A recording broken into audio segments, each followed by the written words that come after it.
So, Marius, at last I find you.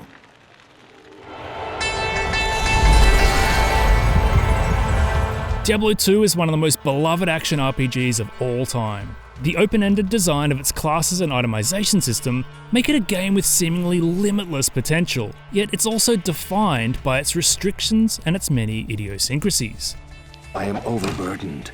While the genre has evolved a lot in the 21 years since the release of Diablo II, its core design has stood the test of time. So for Resurrected, developers Blizzard Entertainment and Vicarious Visions chose to remaster, not remake. In Resurrected, the original Diablo II is always running under the hood, driving all the gameplay, and players can switch back to it at the press of a button. This was no small undertaking, and we're going to be using Diablo II's Act 2 to illustrate the extreme lengths to which the development team went in order to take one of Blizzard's most enduring classics and breathe new life into it. This is Art of the Level.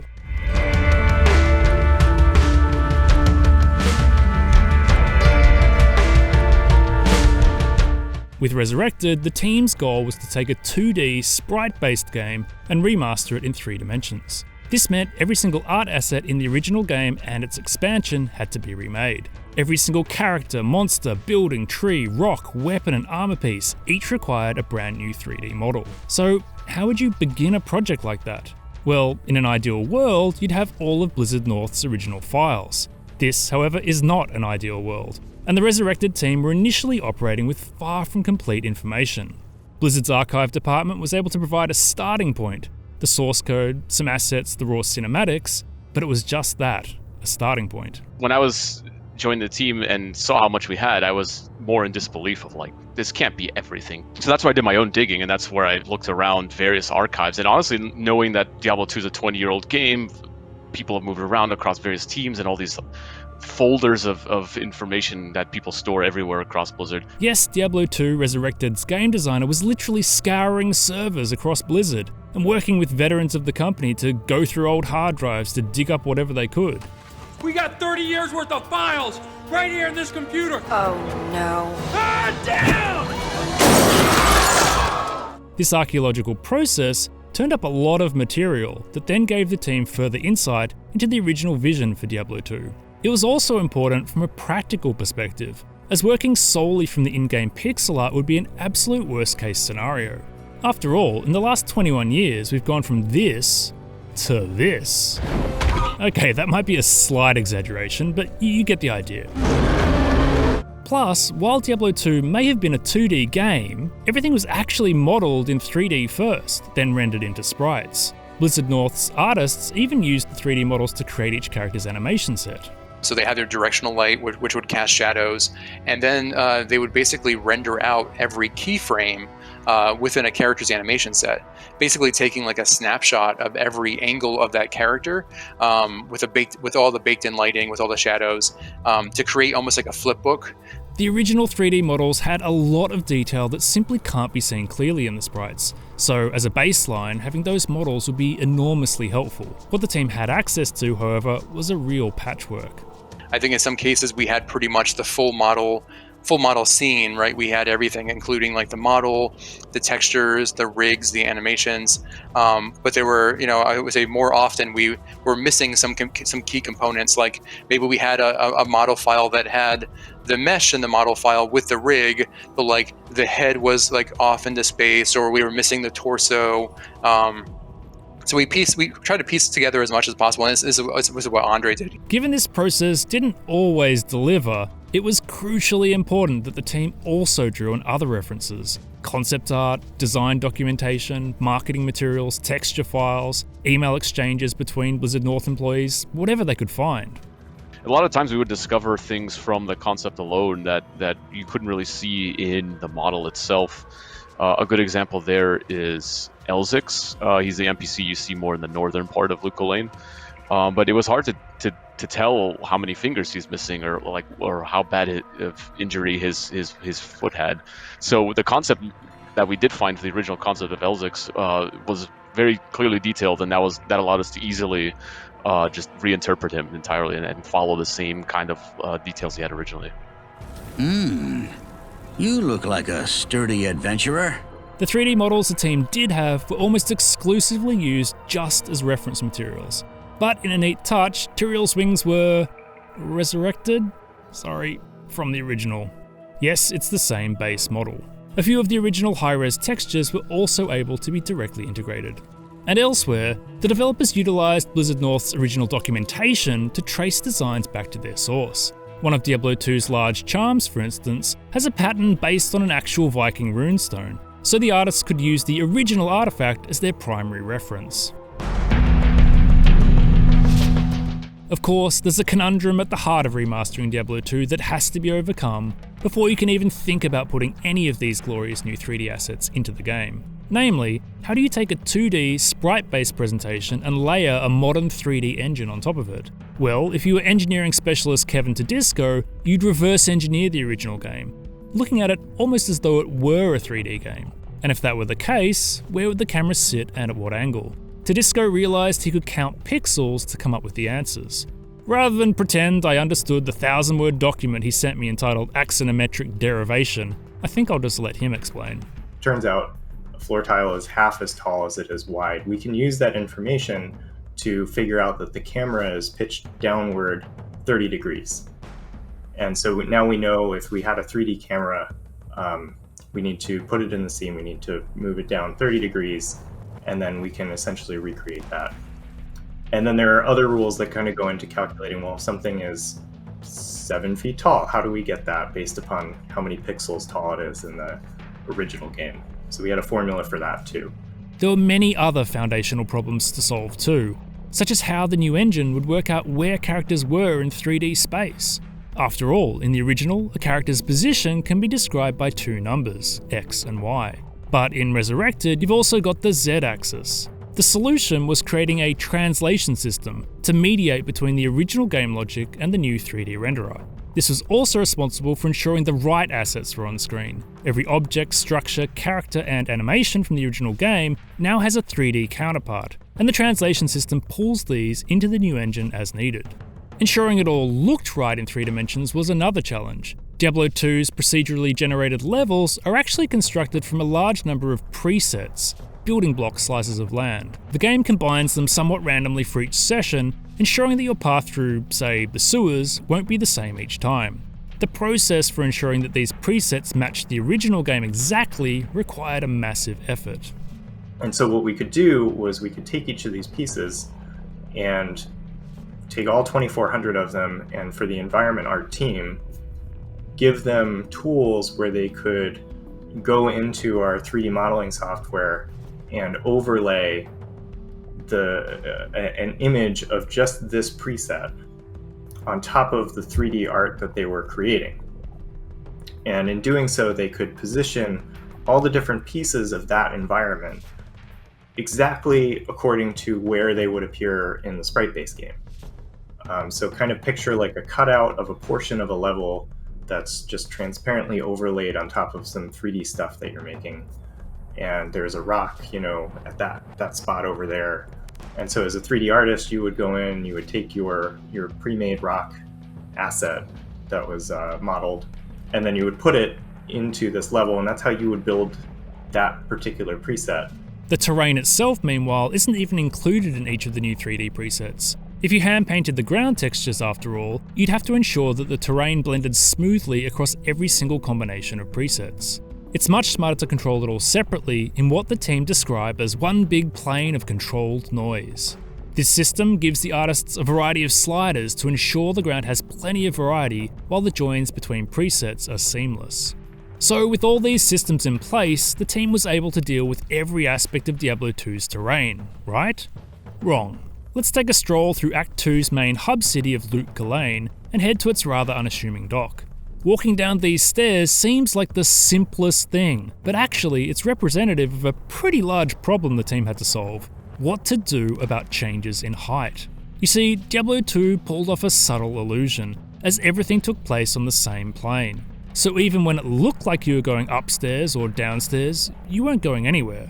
If you've ever seen those pictures of people who do sidewalk art, where it looks like there's a hole, but it only looks right from one angle, well, in D2, the one angle is fixed, it's the camera, but it's still a flat sidewalk. So that's exactly what they did. It's a picture of stairs, but when you have a 3D engine, it's real stairs that really go down. This obviously posed a problem, as the position of everything on screen needs to mirror the positions of the sprites in the original. How do you maintain that parity while moving from a flat plane to a world with ups and downs? The solution was to take advantage of the original game's orthographic camera. In an orthographic world, things don't get smaller as they move further away, they stay the same size. The Resurrected team realised they could take advantage of this. The idea being, if you're going to add a height change, and this is what we told the artists as they were trying to realize their levels, if you're going to add a height change, you can move the stair down, but in order to not make it appear like it's moved anywhere away from the original sprite-based stairs, you also need to move it towards or away from the camera, and we gave them special tools to do this. So in doing so, you can create a height change in the world, but you can also make sure that that stair that you've now moved below the next one is in the exact same spot on the screen as the stair from the original sprite. Alongside this, the position of any characters on the stairs needed to be offset as well, so as to also maintain the exact same position on screen. The result is impressively seamless, and ensures Resurrected stays true to the original experience. Mind you, this stair-tastical technology isn't actually used for every set of stairs in Resurrected. Why not? Well, if you've spent any time in the mystical realm of the Arcane Sanctuary, you may remember seeing staircases that simply aren't trying hard enough to take you, well, anywhere. It turns out in 3D that stairway is actually just completely flat. And you can't really tell from the lighting, it's all smoke and mirrors. But we found that just by making that stairway flat, from the point of view of the game camera, it sells the illusion. It looks like it is really a stairway that's there, in the same way that it looked like in the 2D sprite game that there was a stairway there. The move to a 3D engine and the team's determination to maintain Diablo II's original game logic opened up even more cans of corpse worms as the project went along. In 2D, you have this advantage of all your sprites are sorted a certain way.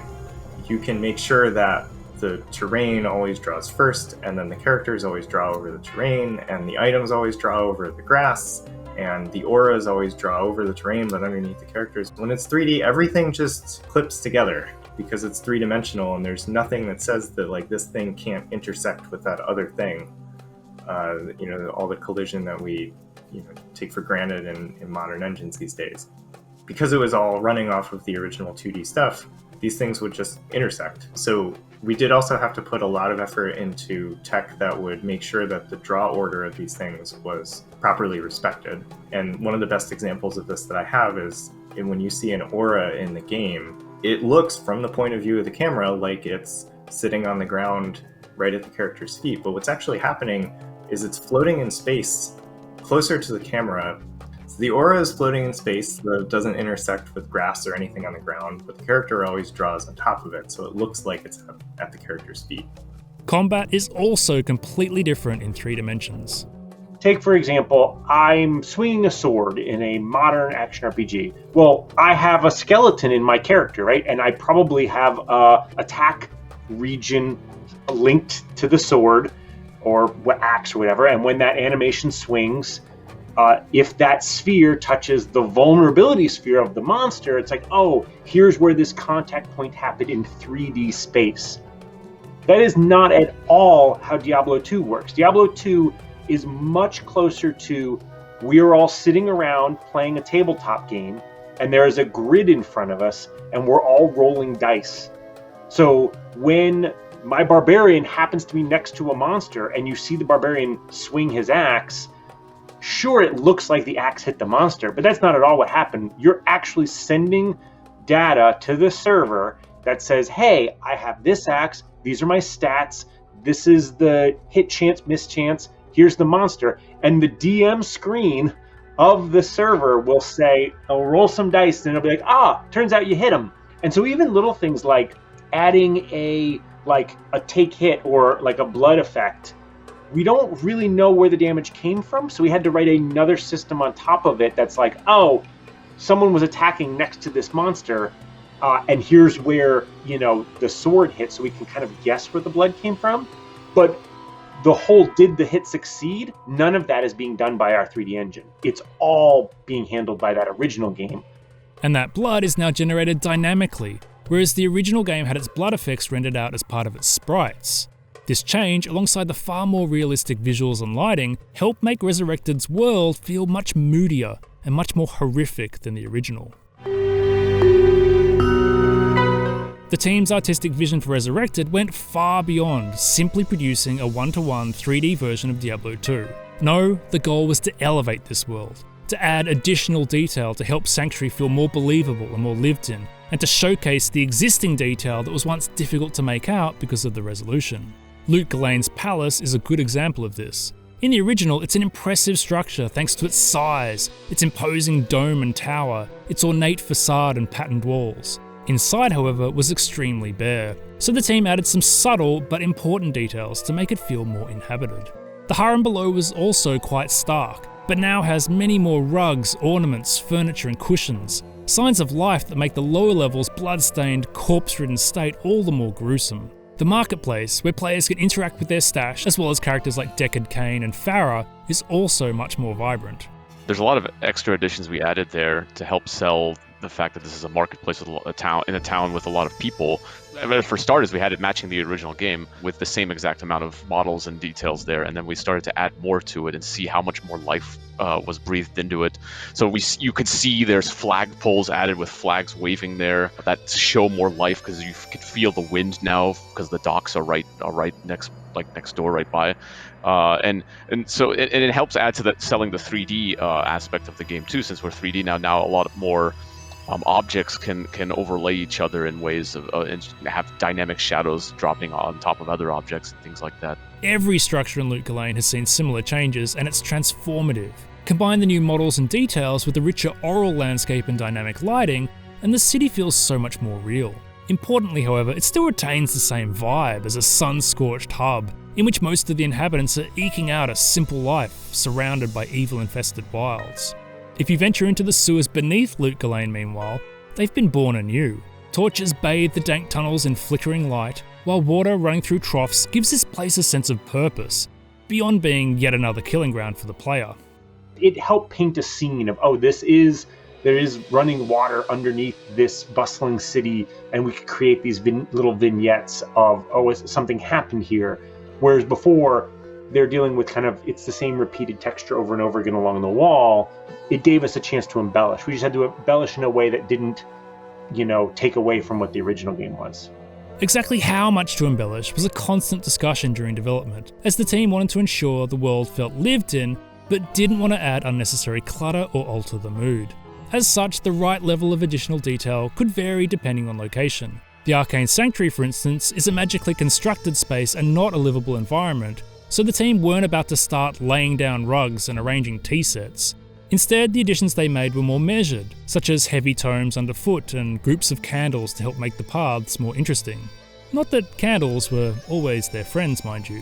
One of the things that we noticed when we first kind of took this embellishment approach was that, especially in darker dungeons, we started seeing little pockets of light cropping up. And it could be, in the original game it was a dusty sarcophagus, but now it's a dusty sarcophagus with melted candles and a burning, little corpse on it, which looks amazing. But the light started appearing where there wasn't light before.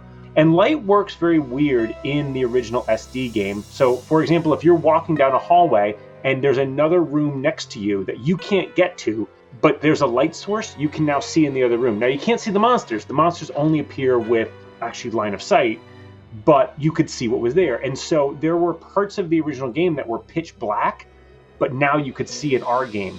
And yes, you have the mini-map and everything, but it was walking that line where we're giving more information away than we used to. And so lighting was something that we would actually do full-on sweeps with a designer present and the artist present. And so sometimes we'd be like, cut the number of candles on this table by 80%. You could add 1 or 2, but don't have this big centerpiece. And so that was a line where we realized we had to be careful with it. When it came to adding detail to the environments, there were other limiting factors. The team obviously had to adhere to the original game's play space, so couldn't add props or structures that would interfere with where the player was historically able to go. That said, they could absolutely do things like replacing existing structures with something far more interesting, or making new space by carving out recesses in formerly featureless walls. On top of that, they discovered even more real estate they could work with, thanks to Diablo II's collision system. In simple terms, the original game has a navigation mesh that dictates where the player can and can't go. Instead of being able to run right up to a wall, for instance, there was often actually a small gap, and so those gaps could be utilised. The artists could place new 3D objects there without impinging on the playable space. That extra space was great because it really helped just give us a way to define and could add more immersion to the environments, and just to add that storytelling. We kind of lucked out in that sense where without it, I think the game would have looked completely different, because even in earlier development, we began with the process of just like without the set dressing, and in both the interiors and the exteriors. And the game was very true to the original. It was very one-to-one parody, but in a kind of like, I guess, a slightly lackluster, kind of like an empty way. It just felt like it was like a dated-looking game. And so, like, once we found that we had that little, that inch or so of real estate, we just went in there and started adding those props. It just really helps kind of like define that natural progression, of this like visual upgrade. Adding those like modern nuances and flavor just to help develop that storytelling throughout the game. With Diablo II Resurrected, Blizzard and Vicarious Visions have shown that a remaster is not the lesser of two options. Instead, the decision to remaster instead of remake is a question of intent. The intent here was to retain the essence of the original. An essence that is captured in its old school sensibilities, its many quirks, and the 20 plus years of player involvement. Of pushing, pulling, tweaking, refining, and exploiting what Diablo 2 can be. Attempting to capture that in a remake would simply be impossible. It would be a different game. The team's intent has been borne out in the decisions they've made, and in the extraordinary lengths to which they've gone in order to bring that essence into glorious 3D relief.